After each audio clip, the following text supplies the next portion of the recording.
उस रात मूसलाधार बारिश हो रही थी। खिड़की से टकराती बूंदों की आवाज़ इतनी तेज़ थी कि मेरे दिल की धड़कनें भी शायद उसके शोर में कहीं दब गई थी। बाहर तेज़ हवा चल रही थी और अंदर मेरे मन में तूफान उठा हुआ था। खाला मेरे सामने खड़ी थी।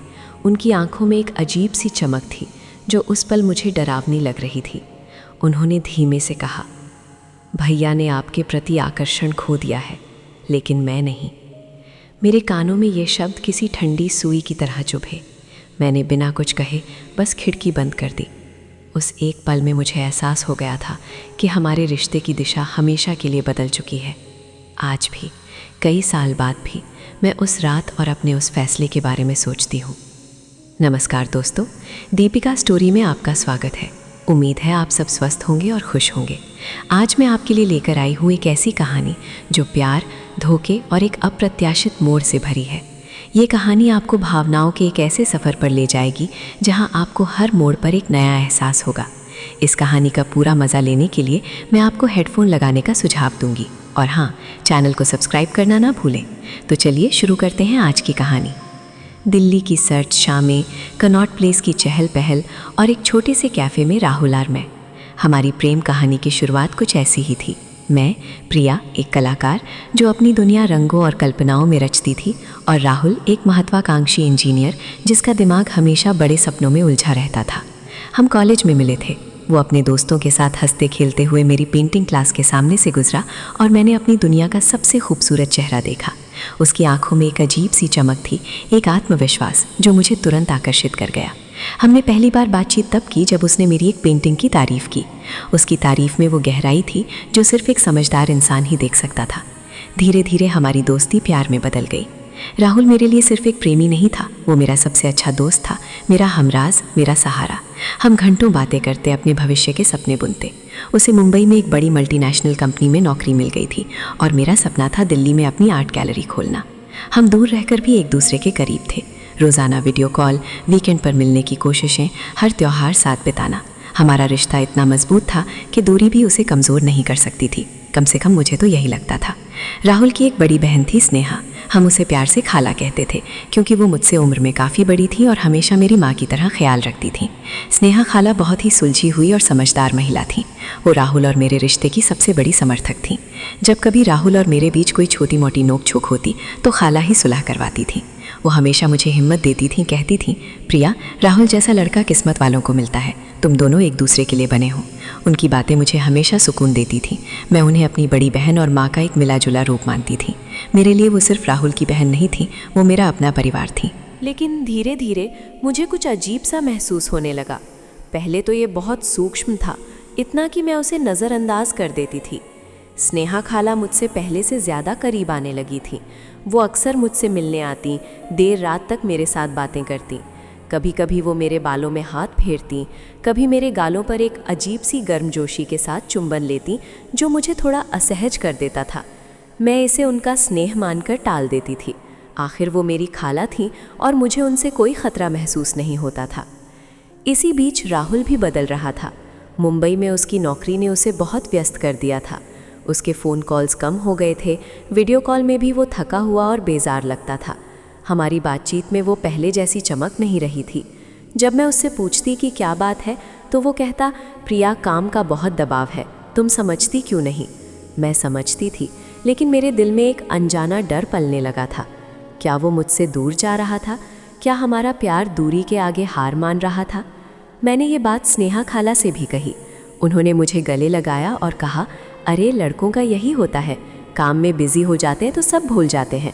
तुम चिंता मत करो, मैं बात करती हूँ उससे, वो तुमसे बहुत प्यार करता है। उनकी बातों से मुझे थोड़ी राहत मिली, लेकिन उनके चेहरे पर एक अजीब सी मुस्कान थी जिसे मैं उस वक्त समझ नहीं पाई।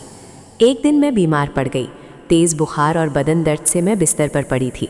राहुल से बात हुई, उसने चिंता जताई, लेकिन काम की वजह से आ नहीं सका। स्नेहा खाला मेरे पास दौड़ी चली आई।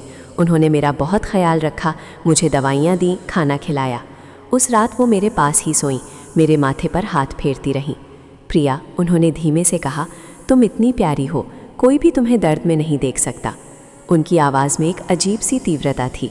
मैं बुखार में थी, इसलिए मैंने उनकी बातों पर ज़्यादा ध्यान नहीं दिया, लेकिन उस रात जब मैं आधी नींद में थी, मुझे महसूस हुआ कि उन्होंने मेरे होठों पर धीरे से एक चुंबन दिया। मैं चौंक गई, मेरी आंखें खुल गईं, लेकिन वो गहरी नींद में सोई हुई लग रही थी। मैंने सोचा शायद ये मेरा भ्रम होगा या बुखार का असर। ये घटना मेरे मन में घर कर गई। मैं अब स्नेहा खाला के हर स्पर्श, हर बात को लेकर ज़्यादा सतर्क रहने लगी। उनकी आंखों में वो अजीब सी चमक मुझे अक्सर दिख जाती थी जब वो मुझे देखती थी।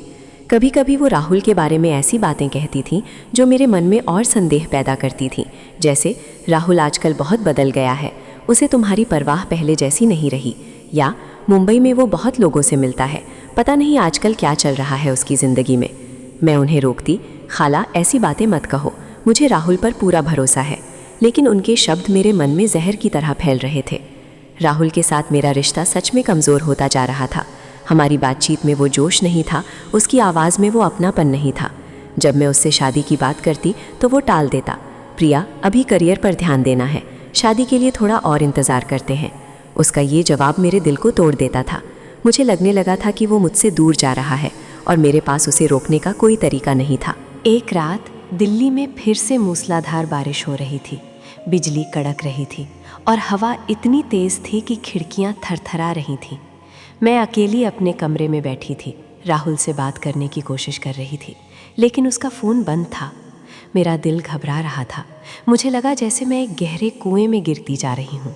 तभी दरवाजे पर दस्तक हुई। मैंने दरवाज़ा खोला तो सामने स्नेहा खाला खड़ी थी। उनके बाल बारिश से भीगे हुए थे और उनके चेहरे पर एक अजीब सी गंभीरता थी। प्रिया, तुम ठीक हो? उन्होंने पूछा। उनकी आवाज़ में चिंता थी, लेकिन उनकी आंखों में वो चमक फिर से दिखाई दी।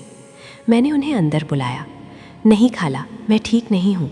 राहुल का फ़ोन नहीं लग रहा, मुझे डर लग रहा है। वो मेरे पास आकर बैठी, मेरे हाथ अपने हाथों में ले लिए। उनके हाथ ठंडे थे। मुझे पता था प्रिया, मुझे पता था तुम परेशान होगी। क्या पता था खाला? मैंने पूछा। मेरी आवाज़ काँप रही थी। उन्होंने गहरी सांस ली और उनकी नज़रें मेरे चेहरे पर टिकी हुई थीं। राहुल आजकल तुमसे उतना प्यार नहीं करता प्रिया। उनके इन शब्दों से मेरा कलेजा मुंह को आ गया। आप क्या कह रही हैं खाला? ऐसा मत कहिए। सच कह रही हूँ प्रिया, वो बदल गया है। मुंबई में उसकी ज़िंदगी बदल गई है। मैंने उसे कई बार समझाने की कोशिश की, तुम्हारे बारे में बात की, लेकिन वो बस टाल देता है। मेरे आंखों से आंसू बहने लगे। नहीं, ऐसा नहीं हो सकता, वो मुझसे बहुत प्यार करता है। स्नेहा खाला ने मेरे आंसू पोंछे। उनके स्पर्श में वो अजीब सी गर्मी थी।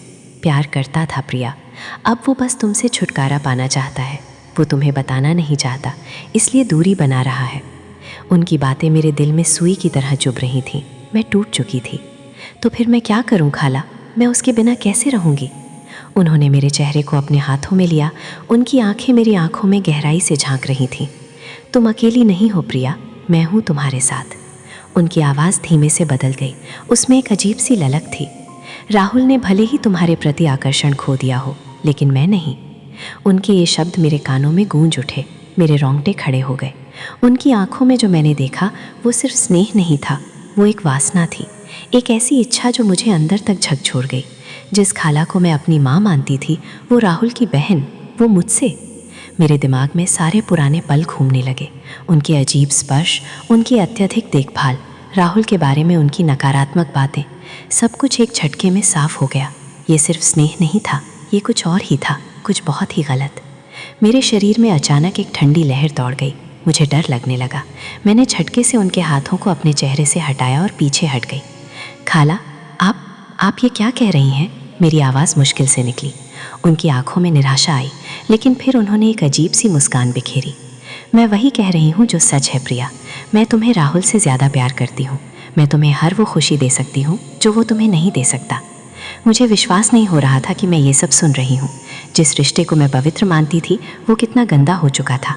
मुझे एहसास हुआ कि स्नेहा खाला ने सिर्फ मेरे और राहुल के रिश्ते को तोड़ने की कोशिश नहीं की थी, बल्कि वो एक ऐसे जाल में मुझे फंसाना चाहती थी जिससे मैं कभी ना निकल पाऊँ। नहीं, मैंने चीख कर कहा, आप गलत हैं खाला। आप ये सब सिर्फ मुझे और राहुल को अलग करने के लिए कर रही हैं। अलग तो तुम पहले से ही हो रही हो प्रिया, बस तुम्हें एहसास नहीं है। राहुल अब तुम्हें नहीं चाहता, उन्होंने कहा।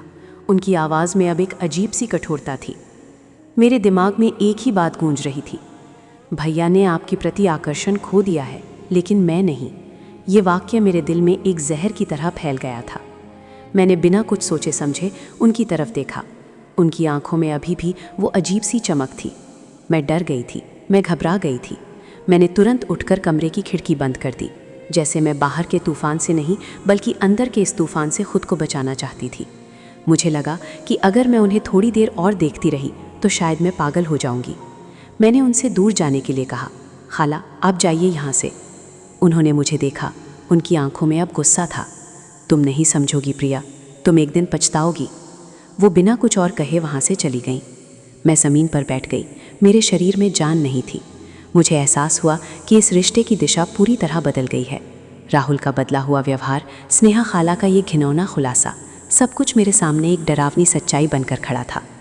मैं उस रात सो नहीं पाई। मेरे मन में बस यही सवाल घूम रहा था, क्या राहुल सच में मुझसे प्यार नहीं करता था? क्या खाला सच कह रही थी? अगले दिन मैंने राहुल को फ़ोन किया। उसने फ़ोन उठाया, उसकी आवाज़ में अभी भी वो बेरुखी थी। मैंने उससे सीधा पूछा, राहुल क्या तुम मुझसे अब प्यार नहीं करते? वो कुछ पल चुप रहा। प्रिया ऐसी बातें क्यों कर रही हो? मैं तुम्हें बहुत प्यार करता हूँ, लेकिन आजकल काम का बहुत दबाव है। सच बताओ राहुल, मैंने ज़ोर देकर कहा। क्या तुम स्नेहा खाला की बातें सुन रहे थे?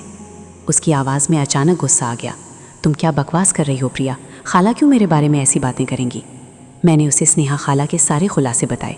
वो हैरान रह गया। नहीं प्रिया, ये सच नहीं हो सकता, खाला ऐसा कभी नहीं कर सकती।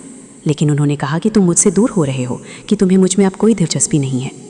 राहुल ने लंबी सांस ली। देखो प्रिया, मैं मानता हूँ कि मैं आजकल थोड़ा व्यस्त हूँ, शायद तुम्हें समय नहीं दे पा रहा, लेकिन इसका मतलब ये नहीं कि मेरा प्यार कम हो गया है। खाला ने कुछ गलत समझा होगा। उसकी बात सुनकर मुझे और भी ज़्यादा उलझन होने लगी। क्या खाला ने झूठ बोला था, या वो सिर्फ आधी सच्चाई थी, या राहुल खुद अपनी भावनाओं से भाग रहा था? मुझे समझ नहीं आ रहा था कि मैं किस पर विश्वास करूं। एक तरफ मेरा प्यार था, मेरा विश्वास था, और दूसरी तरफ खाला का घिनौना सच और राहुल की अनकही दूरी। मैंने अगले कुछ दिनों तक बहुत सोचा। मैंने अपने आप से सवाल किया कि क्या मैं राहुल के साथ इस रिश्ते में रह सकती हूँ जहाँ उसकी अपनी बहन ही हमारे रिश्ते को तोड़ने पर तुली हो, जहाँ मेरे मन में हमेशा ये डर रहेगा कि कहीं खाला की बातें सच तो नहीं। क्या मैं ऐसे प्यार पर भरोसा कर सकती हूँ जो इतना कमज़ोर हो कि एक बहन के चंद शब्दों से हिला दें? मुझे लगा कि भले ही राहुल मुझसे प्यार करता हो, लेकिन ये रिश्ता पहले जैसा कभी नहीं हो सकता था। स्नेहा खाला ने हमारे रिश्ते की बुनियाद को हिला दिया था। मेरा विश्वास टूट गया था। जिस परिवार को मैं अपना मानने लगी थी, उसी परिवार की एक सदस्य ने मुझे ऐसी चोट पहुंचाई थी जिससे उबरना नामुमकिन था। मैंने एक बहुत मुश्किल फ़ैसला लिया। मैंने राहुल से बात की और उससे कहा कि मैं ये रिश्ता अब आगे नहीं बढ़ा सकती। वो हैरान था। उसने बहुत मनाने की कोशिश की। उसने कहा कि वो खाला से बात करेगा, सब ठीक करेगा। लेकिन मैंने उसे बताया कि बात सिर्फ खाला की नहीं है, बात मेरे विश्वास की है, बात उस असुरक्षा की है जो अब मेरे दिल में घर कर गई है। मैंने उसे कहा कि मैं अब इस रिश्ते में वो खुशी, वो सुकून कभी नहीं पा सकूंगी जो पहले था। मेरा दिल टूट चुका था, लेकिन मुझे पता था कि यही सही फैसला था। मुझे एहसास हुआ कि इस रिश्ते की दिशा पूरी तरह बदल गई थी और अब इसे सही रास्ते पर लाना मुमकिन नहीं था। मैंने दिल्ली छोड़ दी। मैं बेंगलोर चली गई एक नई शुरुआत करने के लिए। मैंने अपनी आर्ट गैलरी खोली, अपने सपनों को फिर से जीने की कोशिश की। शुरुआत में ये बहुत मुश्किल था। हर रात मैं उस रात के बारे में सोचती, उस बारिश के बारे में, खाला की आंखों की उस चमक के बारे में और राहुल की बेरुखी के बारे में। मेरे मन में हमेशा एक कसक रहती थी कि क्या मैंने सही किया? क्या राहुल सच में मुझसे प्यार करता था और मैंने एक गलतफहमी में उसे खो दिया? आज कई साल हो गए हैं। मैं अपनी ज़िंदगी में खुश हूँ, मैंने बहुत कुछ हासिल किया है। लेकिन आज भी कभी कभी जब बारिश होती है या जब मैं किसी पुरानी गली से गुजरती हूँ तो उस रात की यादें मेरे जहन में ताज़ा हो जाती हैं। उस फैसले की याद जिसने मेरी ज़िंदगी को पूरी तरह से बदल दिया था।